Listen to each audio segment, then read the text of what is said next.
భారత స్వాతంత్ర్యోద్యమాన్ని అణిచివేయడంలో భాగంగా బ్రిటీష్ అధికారి జనరల్ డయర్ వేలాది మంది భారతీయుల ప్రాణాలను పొట్టన పెట్టుకున్నాడు. ఈ దుర్మార్గపు చర్యను తెలియజేయడం, భారత వీరుల శౌర్య పరాక్రమాలను చాటిచెప్పడం, తెల్లదొరలు భారతీయుల్ని ఏ విధంగా చిత్రహింసలకు గురిచేశారో తెలుపుతూ విద్యార్థుల్లో దేశభక్తిని, స్వాతంత్ర్య స్ఫూర్తిని, త్యాగనిరతిని పెంపొందింపజేయడం ఈ పాఠం ఉద్దేశం. ఆయుధాలను ప్రయోగించడం తెలియని ప్రజలు జలియన్వాలా బాగ్లో వేడుకకు సమావేశమయ్యారు. ఇదే అదనుగా భావించి బ్రిటీష్ అధికారి డయర్ అనే ఆంగ్ల పిశాచం అందులోకి ప్రవేశించాడు.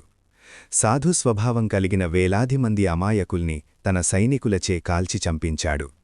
ఆ రక్తంతో ఉప్పొంగిన దుఃఖ సముద్రం భారతీయ హృదయ ద్వారాల్లోకి ప్రవేశించింది.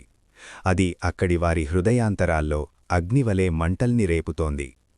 ఆ యూరపు దేశమెక్కడా, వ్యాపారానికై వచ్చి భారతీయుల్ని వేటాడి వేధిస్తున్న తెల్లదొరలెక్కడా, భయంకరమైన యుద్ధంలో శత్రువులతో పోరాడి విజయం కోసం నెత్తురోడిన మా భారత వీరయోధులెక్కడా, నిరంకుశ శాసనం, రౌలెట్ చట్టం చేసి వారు ఈ దుర్మార్గపు పనికి పూనుకున్నారు.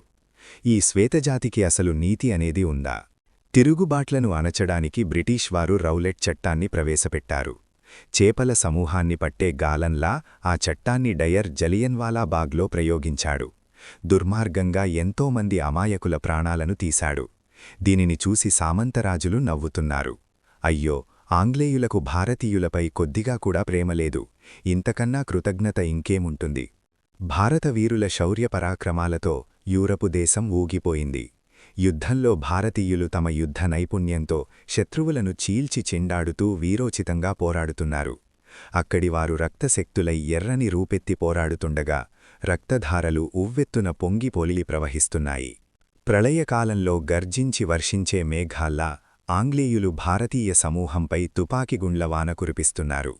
శ్వేతజాతివాడి పిరంగిగుండ్ల శబ్దాలకు అక్కడివారి గుండెలదరిపోతున్నాయి. తుపాకి కాల్పులకు కొన్ని దేహాలు నేలకొరిగాయి. ఇంతటి ఘోరయుద్ధంలో కూడా భారతీయుడు ఎక్కడా అలసిపోలేదు. శత్రువుల చేతికి చిక్కినా దాసోహమనలేదు. శత్రువుపై భారత వీరుడు విజృంభించాడు. అట్టి భారతవీరుని పరాక్రమం గురించి ఏమని చెప్పగలం? ఆహా! భారతీయ సైనికుడు ఆంగ్ల కిరీట రక్షణకై భక్తి శ్రద్ధలతో సాగాడు. ఎప్పుడూ ఆహారం కోసం దేహి అని ప్రార్థించలేదు. యుద్ధావేశంతో శత్రువులనే ఏనుగుల కుంభస్థలాలను సింహంలా చీల్చి పోరాటం సాగించాడు. శక్తివంచన లేకుండా యుద్ధంలో తన రక్తాన్ని చిందించాడు. విదేశీయులారా, భారతీయులు కేవలం మాకు సేవకులు అని చెప్పడానికి మీకు నోరెలా వస్తుంది? యుద్ధ సమయంలో ఒక్కోసారి రాత్రింబవళ్ళు మంచురాళ్లపై నిద్రిస్తాడు. ఉంటే ఆహారం తీసుకుంటాడు, లేకుంటే నీళ్లు తాగి జీవిస్తాడు. మత్తుపానీయాల కోసం గతిమాలి శత్రువుల వైపుకు వెళ్లడు. అవసరమైతే అగ్నిగోళాలకు ఆహుతైనా అవుతాడేమోగాని యుద్ధంలో వెనుతిరిగి పారిపోడు.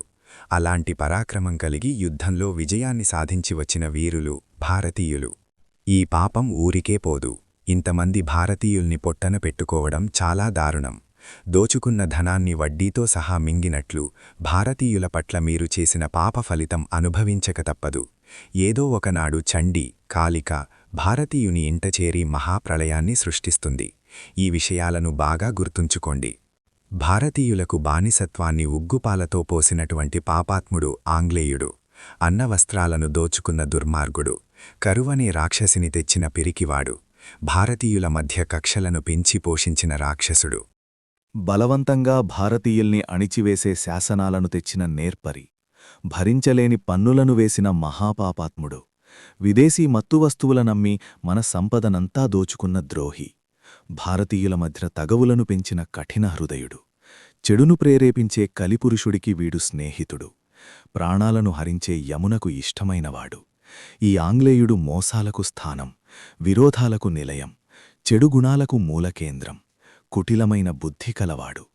భారతీయులను భయపెట్టు భూతం వంటివాడు. ఇలాంటి కలతలను సృష్టించి భారతీయుల్ని మోసం చేసినవాడు ఆ ఆంగ్లేయుడు. తెల్లదొరలనే రాకాసి గుంపు భారతీయుల్ని అనేక చిత్రహింసలకు గురిచేసింది. లేత ఆకులలాంటి పసిపిల్లలను ఎండలో నడిపించి తీవ్రంగా హింసించారు. నడుచుకుంటూ వెళ్లేవారిని కిందకు తోసి వారి పుట్టలపై పాకించారు. అతి క్రూరంగా పదునైన ఆయుధాలతో పొడిచేవారు. ఎటువంటి తప్పులు చెయ్యని వారిని సైతం నిలబెట్టి వారి వెనుక భాగాలు చితికిపోయేలా అత్యంత కిరాతకంగా కొట్టారు. స్త్రీలు ఏకాంతంగా నివసించే అంతఃపురాలలోకి ప్రవేశించి వారి జుట్టుపట్టి ఈడ్చి వారి గౌరవానికి భంగం కలిగించి వెళ్లేవారు. వేలాది మంది ప్రజలను తమ తుపాకులతో కాల్చి చంపి వారి ప్రాణాలనే సంపదలను తీసుకున్నారు. పాపమన్న భావన ఏమాత్రం లేకుండా ఈ తెల్లదొరలనే రాక్షస గుంపు పంజాబు పరువును తీసింది. డయ్యరు దురంతానికి జలియన్వాలాబాగ్లో ఎంతోమంది భారతీయులు ప్రాణాలు కోల్పోయారు. మరణించిన వారి రక్తం ఏరులై పారింది. తలలు తెగిన శరీరాలతో నిలిచిన ప్రాణాలతో పోరాడుతున్న వారి ఆర్తనాదాలు దిక్కులంతటా ప్రతిధ్వనిస్తున్నాయి. ఈ భయంకర గర్జనలకు ఏదో వినాశం సంభవిస్తుందేమోనని కొందరు పౌరులు భయంతో అక్కడి నుండి పరుగులెత్తారు.